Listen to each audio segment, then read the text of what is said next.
Dan Allah subhanahu wa ta'ala, coba anda buka, ini penting dilihat ya, surah Asy-Syura. Surah nomor 42 ayat 37.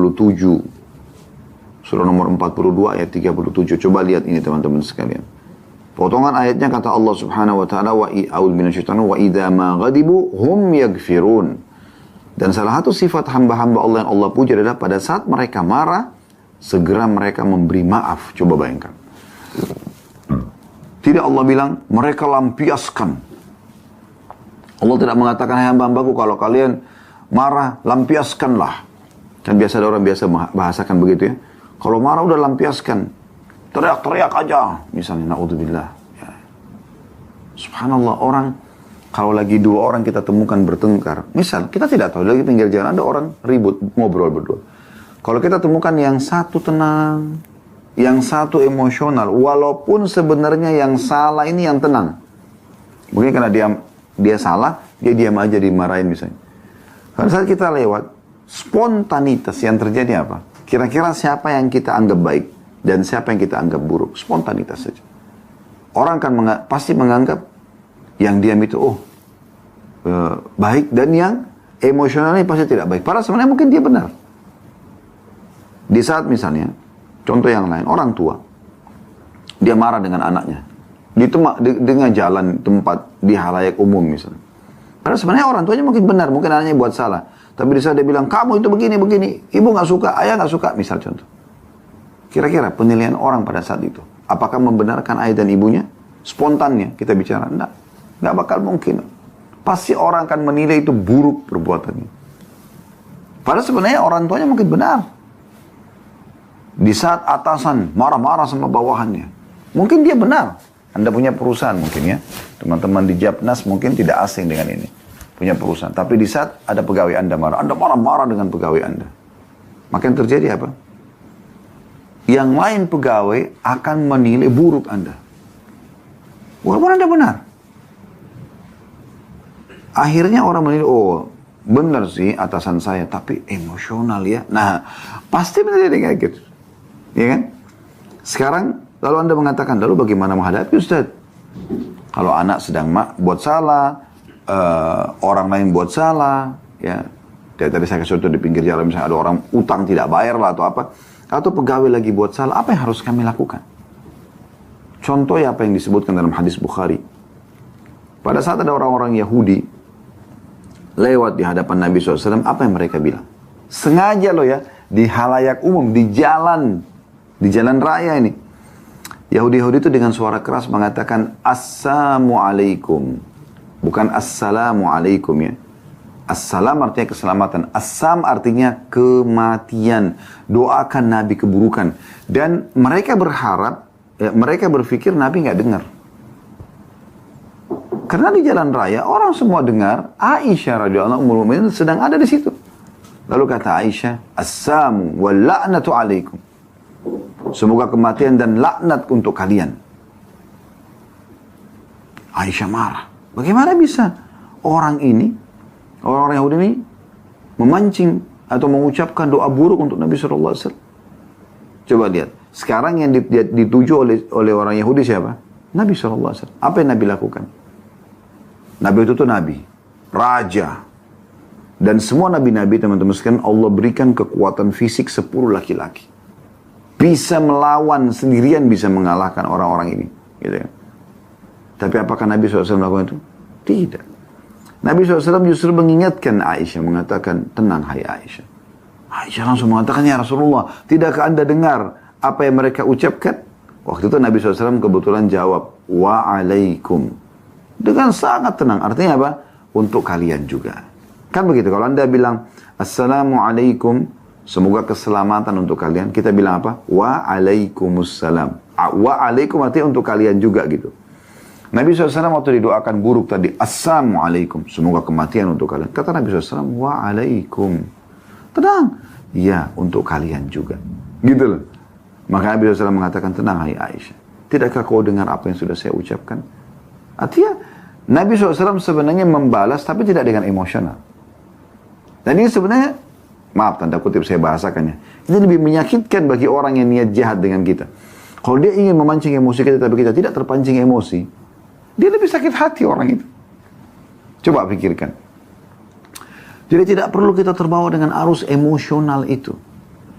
Benar-benar buyar semua ide, buyar semua kebaikan-kebaikan yang ada pada diri kita. Lalu Nabi SAW mengatakan, ketahuilah doa kita kepada Allah untuk mereka sampai. Doa mereka kepada Allah untuk kita tidak sampai. Tidak akan berbahaya doa mereka itu. Tapi doa kita kepada mereka, kepada Allah untuk mereka itu berbahaya, bisa sampai. Dan Allah Subhanahu wa taala juga memuji orang-orang yang bisa mengontrol emosinya. Dalam surah Al-Imran surah nomor 3 ayat 134, Anda bisa buka juga ini. A'udzu billahi minasyaitonir rajim, potongan ayat ya. Wal qadhiminal ghaidha wal 'afina 'anil nas wallahu yuhibbul muhsinin. Dan orang-orang yang menahan amarahnya, kita langsung ambil saksi bahasannya ya. Ini ayatnya, potongan ayatnya awalnya ada gitu. Tapi kita langsung masuk ke potongan tentang masalah emosinya. Dan orang-orang yang bisa menahan amarahnya. Kadhimil ghaidh, artinya dalam pemahaman orang-orang Arab adalah orang yang menahan emosinya sementara dia punya kekuatan, kebenaran untuk membalas. Itu kadhimil ghaidh. Allah justru mengatakan kadhim. Ghaidh itu emosi yang tidak terkontrol. Emosi yang memiliki power, ya, kekuatan untuk membalas gitu. Ya. Dan kesempatan. Namun dia tidak lakukan. Kadhim, dia tahan. Ghaidh, emosi tadi itu ya. Allah puji. Kemudian Allah mengatakan wal 'afina 'anil nas, yang suka memaafkan orang. Allah yuhibbul muhsinin, dan Allah suka dengan orang-orang yang berbuat kebaikan. Oleh karena itu kita harus faham tentang masalah ini. Bagaimana Islam mengajarkan atau memberikan gambaran tentang emosi ini. Kalau gitu Ustaz, kita nggak boleh marah sama sekali. Ya, jawabannya ya. Kecuali tadi pada saat ya Allah Subhanahu wa ta'ala atau hak Allah Subhanahu wa ta'ala atau agama Allah atau Rasulullah SAW dihina, dilanggar. Itu baru kita marah. Kita marah karena Allah. Selain daripada itu tidak ada. Anak juga. Untuk apa kita emosional? Sekarang anak Anda naik pohon misalnya. Anda marah dengan dia. Kenapa kok naik pohon begini-begini? Misal contoh.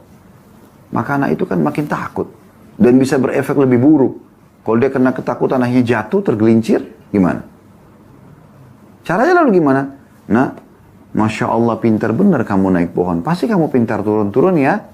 Misal, dia turun. Pada saat dia turun kita jelaskan. Nah, kalau jatuh dari atas sana, bisa patah tulangnya, bisa sakit kakinya, bisa sobek kulitnya. Kalau kena ya benda-benda tajam, itu berbahaya. Jangan diulangi ya nak. Ini pasti akan lebih mudah diterima oleh si anak. Ya. Dan dia merasa dirangkul. Oh, ada orang tua saya. Kadang-kadang ada orang subhanallah lebih sayang dengan gelas baru, piring baru, sendok baru daripada anaknya. Subhanallah. Dia emosional, anaknya dipukul segala macam hanya karena benda ini. Bahkan pernah terjadi di Indonesia.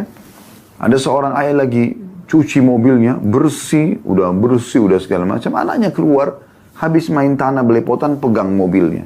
Anak kecil, 3 tahun, 4 tahun. Dia karena marah, dia sempat pegang ada satu besi gitu ya. Mungkin salah satu kunci-kunci yang dipakai untuk membuka mor-mor yang ada di mobil atau apa ya. Tapi dalam kisahnya seperti itu, kemudian dipukul tangan anaknya sampai patah. Dalam keadaan emosi, dia tidak kontrol. Akhirnya, dia nyesal sendiri pada saat anak itu sudah tidak bisa menggerakkan tangannya. Gitu ya. Sakit. Dan dibawa ke rumah sakit dan harus melalui proses medis. Nah ini, tidak ada manfaatnya. Pada saat Anda kecewa dengan istri, kecewa dengan suami, Anda marah-marah. Manfaatnya apa kira-kira? Enggak mendatangkan manfaat gitu. Kita boleh menunjukkan ketiga sukaan kita. Apa kata Aisyah radhiyallahu anha? Ya Rasulullah, saya tahu Anda kalau tidak suka sesuatu. Dari raut wajah Anda. Atau beberapa sahabat mengatakan kami tahu kalau Nabi SAW tidak suka sesuatu terlihat dari raut wajah beliau. Sallallahu alaihi wasallam. Ya. Yang kita ralat tadi perkataan Aisyah ya. Tapi perkataan para sahabat yang mengatakan kami mengetahui kalau Nabi SAW tidak suka sesuatu bukan dengan marah beliau. Tapi kami mengetahui dari raut wajah beliau yang berubah sedikit. Ya, seperti itu. Bayangkan pernah waktu kisah ifk. Kisah fitnah Aisyah berzina dengan Safwan. Itu kisah yang luar biasa dalam Al-Quran digambarkan dalam surah An-Nur. Waktu itu satu kota Madinah tersebar berita kalau Aisyah selingkuh, coba bayangkan. Naudzubillah, ya. Kita tidak bisa bayangkan kalau ada informasi seperti ini tersebar satu Indonesia, pasangan kita selingkuh, coba bayangkan. Kan berat sekali gitu ya. Walaupun tidak dilakukan, orang sudah nyorotnya, sudah nggak benar gitu. Begitu terjadi. Tapi Nabi SAW menghadapi, saya setiap berulang kali membaca kisah ifk, rasanya mau netesin air mata. Bagaimana akhlak Nabi SAW kepada istri dan tidak tergesa-gesa dalam mengambil sebuah tuduhan dari luar rumah masuk ke dalam rumah. Kalau Anda di luar perusahaan juga masuk ke dalam perusahaan Anda. Atau bahkan dari luar diri Anda ke dalam diri Anda sendiri. Buru-buru kena emosional. Nabi SAW tidak seperti itu. Beliau dengan sangat baik. Padahal sudah jelas-jelas ini sudah menjadi gosip yang panas pada saat itu di Madinah. Kalau Aisyah berzina. Dan indikasi ke situ. Karena Aisyah anha sempat tertinggal dari pasukan. Kemudian ada Safwan radhiyallahu anhuma. Ada Safwan, ya, dia sama Aisyah, saya katakan tadi radhiyallahu anhuma. Ada Safwan yang ditugaskan oleh Nabi SAW untuk menyisir jalan dilewati oleh pasukan. Jadi Safwan ini bertugas setiap kali kalau pasukan sudah jalan, dia paling terakhir. Kalau pasukan sudah tidak nampak, dia jalan. Nanti kalau ada tertinggal kendi, perisai, ada barang-barang sahabat yang jatuh, dia yang mengut. Maka tidak ada Aisyah, dia dekatkan untanya, lalu Aisyah naik di atas, lalu kemudian mereka jalan. Tapi sepanjang jalan tidak ngomong apa-apa. Terjadi begitu. Maka pada saat tiba di tempat peristirahatan pasukan, di tengah siang bolong, Nabi SAW sempat tanya, mana Aisyah? Maka dikatakan, sahabat tanya, cari nggak ketemu. Mereka pikir Aisyah ditangkap oleh musuh. Waktu itu baru pulang dari peperangan. Subhanallah, lewat. Ya, Aisyah dari jauh, atas unta, ada Safwan yang pegang. Ya. Ibnu Abi Salul, kepala munafikin, memang selalu mencari-cari kesalahan muslimin. Apalagi Nabi SAW dia mengatakan, mana ada laki-laki dan perempuan berduaan begitu lalu tidak terjadi sesuatu. Dia tidak bilang zina, tapi ini sudah jadi berita yang luar biasa. Nabi SAW tidak buru-buru ya menilai istrinya. Aisyah cuma mengatakan, aku heran melihat sikap Nabi SAW sedikit berubah. Biasanya beliau itu lebih ramah, lebih romantis. Ini kok ada perubahan. Sampai Aisyah pun, karena tahu Nabi SAW itu santun, beliau mengatakan, ya Rasulullah, kalau anda tidak ada hajat dengan saya pulang dulu ke rumah orang tua saya. Maka Nabi SAW mengatakan, baiklah. Nabi antar baik-baik ke rumahnya Abu Bakar. Dan ini sudah menjadi gosip yang luar biasa nih. Bahkan waktu itu sempat tidak turun wahyu. Seingat saya ya, berapa pekan atau sebulan gitu. Ini maaf kalau salah, tapi memang beberapa saat terputus wahyu. Saya tidak ingat pasnya.